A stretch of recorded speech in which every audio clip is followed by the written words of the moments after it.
Welcome back, SCP Explained viewers. We hope you're all having a terrible day. I'm sorry, my mistake. I meant we hope you're all having a wonderful day. That unfortunate linguistic mix-up was brought on by a force we're still struggling to understand. You see, we here at SCP Explained have fallen under the influence of a temporal anomaly commonly referred to as opposite day.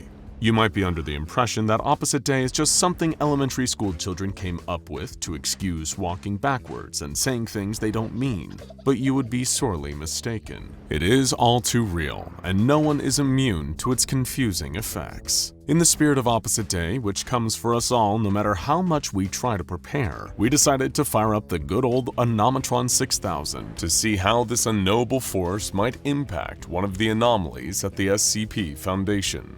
We all know what happens in the ordinary non-opposite world when someone looks at SCP-096's face. It's one of the first rules they tell new employees at the SCP Foundation: don't look at the Shy Guy's face. But what if the effect was reversed? What if seeing SCP-096's face didn't send the creature into an irrepressible murderous rage, but rather inspired the same mindless violence in the ordinary person that saw it? Let's start the simulation and find out. Imagine, if you can, a world in which the SCP Foundation did not have SCP-096 in containment, or even know of its existence. It is difficult to envision a creature nearly synonymous with the Foundation itself living a life outside of those reinforced concrete and steel walls. But that is the world in which our story begins.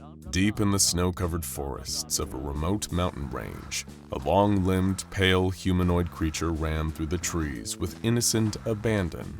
Its white skin and long, thin arms and legs allowed it to blend in with the snow and the narrow trunks of the trees, providing a natural camouflage from any interlopers that might present a threat. The creature lived a largely peaceful existence, feeding on roots, berries, and yes, some of the local wildlife. But that's just the way things work in nature.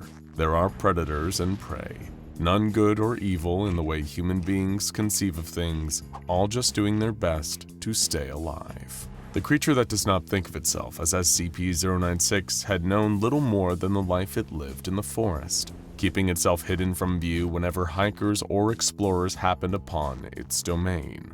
It couldn't be sure what would happen if it was found, but its instincts drove the creature to avoid detection at all costs. But there is no way to guarantee perfect safety in this world, and as it so often does, one day something went wrong. Exhausted from searching for food all day and night, the creature decided to get some rest, leaning its head against a sturdy tree trunk and closing its eyes for a little while. It did not fall asleep. The creature wasn't capable of sleep the way humans might think of it, but it did allow its mind to wander and its alertness to slip. It let down its guard, only for a moment, but that was one moment too many.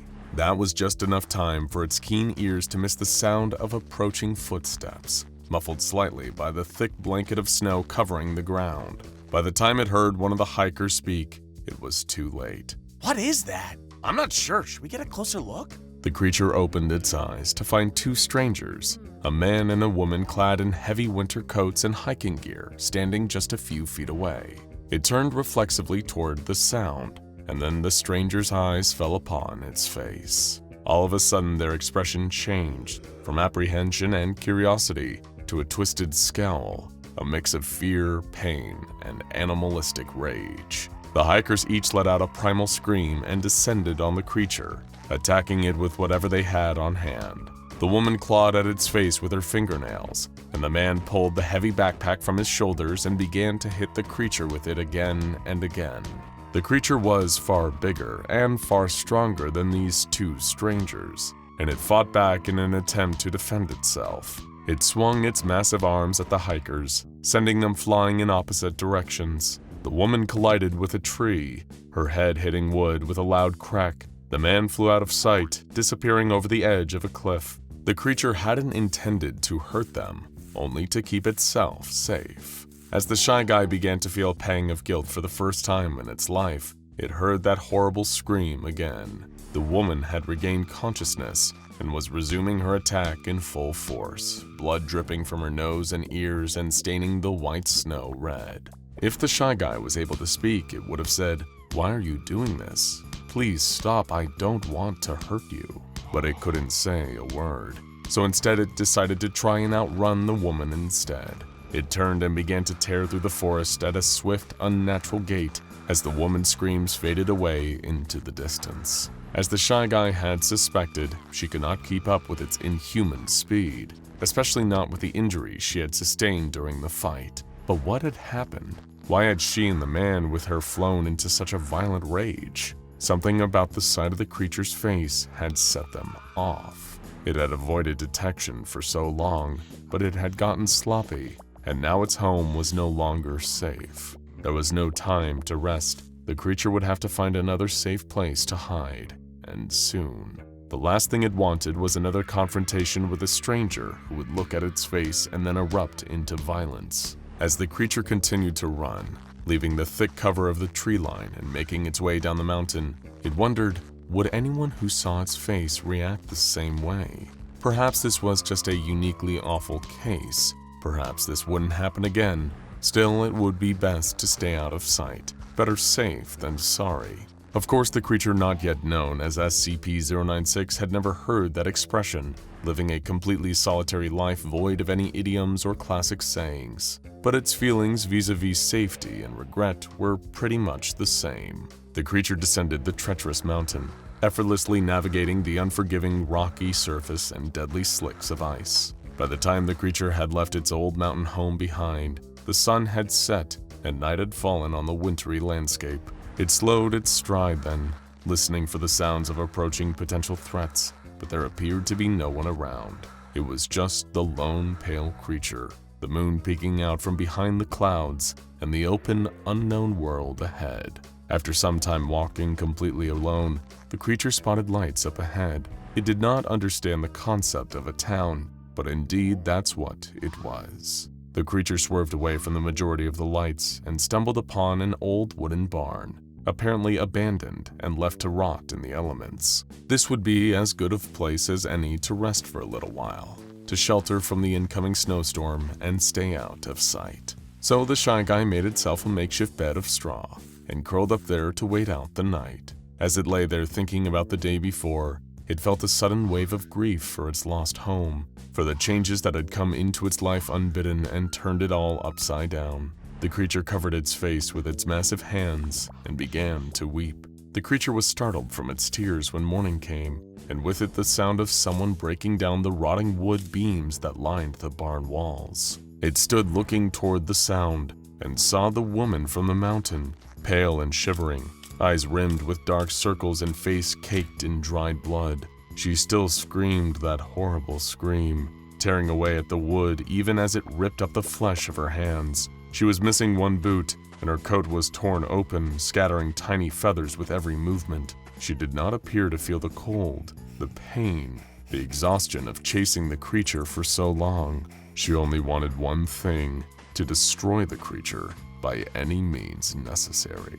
With a screech like a banshee, she leapt onto the creature's back, clawing at its face and eyes. It thrashed wildly, throwing the woman to the ground and running without a glance back. Maybe she survived her fall onto the cold, hard ground, or maybe it would be the blow that actually finished her off. The creature's only priority was to keep moving before something else tried to attack. What the creature didn't know was that the citizens of the nearby town, the one that it was about to run right into the center of in its panic, were gathering to celebrate their annual Christmas festival, complete with an early morning parade through the town square. The same town square that the Shy Guy was bounding into at that exact moment. As the Shy Guy raced over the cobblestone street, it ran directly into the line of sight of a full marching band. A fleet of dancers dressed in costumes inspired by the 12 Days of Christmas, a row of young women competing in the Miss Holiday Spirit pageant, and a jolly old man dressed up as Santa Claus in his sleigh. The marching band saw the creature first, terror morphing quickly into that same wordless rage as their eyes fell on its face. It moved to cover itself, to hide its face from view, but it was too late. The marching band swarmed around it, swinging trombones and clarinets. One percussion player broke a massive drum over the creature's head in the struggle. Still, it was able to withstand the musical onslaught, flinging musicians this way and that, snapping brass instruments like twigs and crushing woodwinds into mulch. Unfortunately, as the marching band was being dealt with, the commotion had drawn the attention of the dancers and the pageant competitors. One swarm was replaced with two more as the performers flew into a frenzy, tackling the creature to the ground and using every item at their disposal to try and harm it. The creature bellowed with fear and frustration, prying itself free and continuing to run.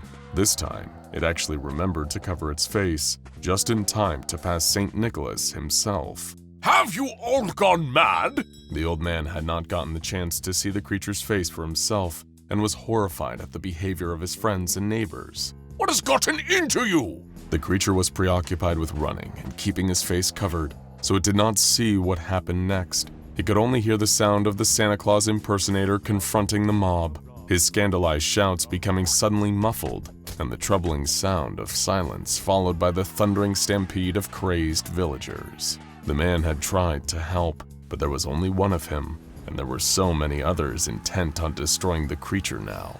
So the Shy Guy continued to run for his life, listening to the mob just behind it, never stopping to rest, to eat, or to sleep. Whatever had filled these people with such murderous impulse, it made them something a little removed from human too.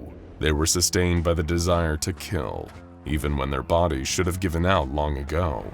As the creature ran, it encountered more people that caught a glimpse of its face, that lost themselves in the urge to destroy, and became one with the growing horde. The creature could no longer tell how long it had been running, or if it would ever be able to stop. It was strong and seemingly invulnerable. But how long would it be until enough people were caught in this curse, until the mob was big enough to swallow the creature whole? Just when it was beginning to contemplate giving up, lying down and letting the sea of angry faces overtake it, a burlap bag was thrown over its head. It skidded to a stop, disoriented, feeling around. Quick, get it out of here! We need amnestics and lots of them! These people look nuts! A voice barked orders as the creature felt hands pushing it into a small enclosed space, the back of an SCP Foundation van. Though of course the Shy Guy didn't know that. It could hear more voices whispering to each other close by.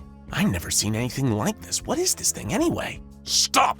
Whatever you do, don't look at its face. Now go check out SCP-096 Origin Theories and SCP-096 Tale: A Lesson in Power for more tales of the Shy Guy.